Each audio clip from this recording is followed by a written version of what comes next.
केंद्र संदर्भात मोठी घोषणा झालेली आहे। 5 रुपयाचं जे अनुदान आहे ते पुन्हा आता सुरू होणार आहे, काय सांगा? मात्र केंद्र सरकारने पहिलं ते आयात केलेलं आहे, त्याचा देखील नाही असं आहे की राज्य सरकारने जे 5 रुपयाचं आता भविष्यकाळात अनुदान देण्याचा निर्णय केला आहे,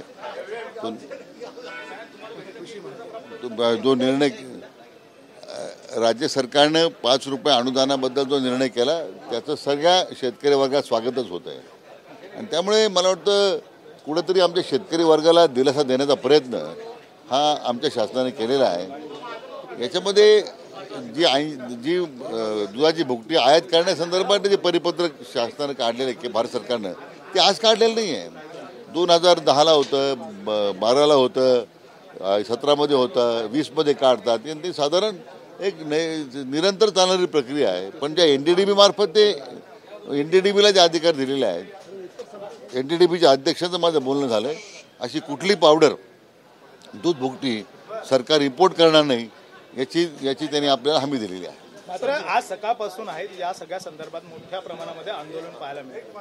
नाही, मला वाटतं काय की दुर्दैवानं अपुऱ्या माहिती आधारावर आमचे शेतकरी बांधव आंदोलन करतात। माझं त्यांना आव्हान आहे आपल्या माध्यमातून की आता सरकारने निर्णय केलेला आहे 5 रुपये अनुदान देण्याचा। उद्या आमची बैठक आहे ऊस उत्पादक दूध उत्पादक शेतकऱ्यांना उद्याचे दुधाचे भाव वाढवून देण्यासंदर्भात सरकार पाऊल पुढे टाकतं आहे। पण ही जी दुधाची पावडर आयात करण्यासंदर्भात जी भारत सरकारचा निर्णय आलेला आहे, अशा कुठल्या प्रकारची पावडर दूध भुकटी आयात होणार नाही या संदर्भात आमच्या शेतकरी बांधवांनी निश्चित राहावं।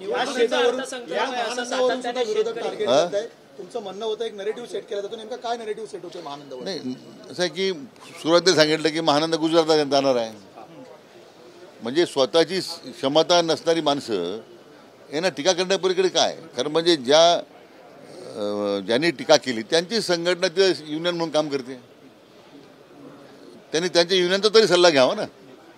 आपले कामगार उपासमार चालू आहेत, संघाकडे दूध राहिलं नाही आहे, सरकार कुठंतरी ते पुनर्जीवित करते, आमच्या कामगार बंधूंच्या हिताचं रक्षण करते, VRS उत्तम प्रकारे दिले आपण।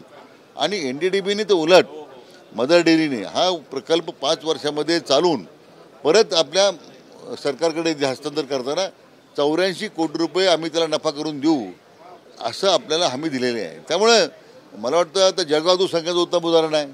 15 वर्ष त्यांना लागलं, परंतु जळगाव संघाच्या लोकांनी ठराव करून सांगितलं की तुम्ही चालवा म्हणून। आज विदर्भाच्या दूध विकास प्रकल्पाची जी आता सध्या कार्यवाही सुरू आहे ती NDDBच करते आहे।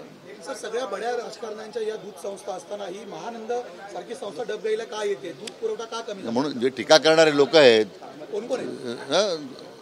राजाराम बापू संघ आहे, संगमनेर बाळासाहेब थोरातांचा संघ आहे, तुम्ही नेवा ना कोणत्या राष्ट्रवादी काँग्रेसच्या लोकांची सगळ्यांची संघ होते ना। आज 82-83 मला वाटतं सभासद संघापैकी फक्त 10 ते 12 लोक त्या महानंदाला दूध पुरवठा करतात। मग 9 लाख क्षमता हाताळण्याची क्षमता असणाऱ्या या महानंदाकडे आज अवघं 64,000 लिटर दूध आहे। हे पापाचे धनी जे आहेत हे आज टीका करतायत।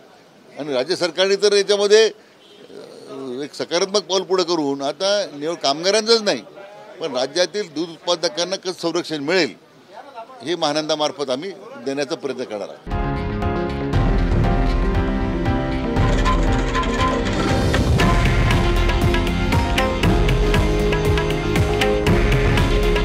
हे आहे देशातील नंबर 1 न्यूज नेटवर्क आणि आपण पाहत आहात TV9 मराठी। काळजी तुमची, हित महाराष्ट्राचं।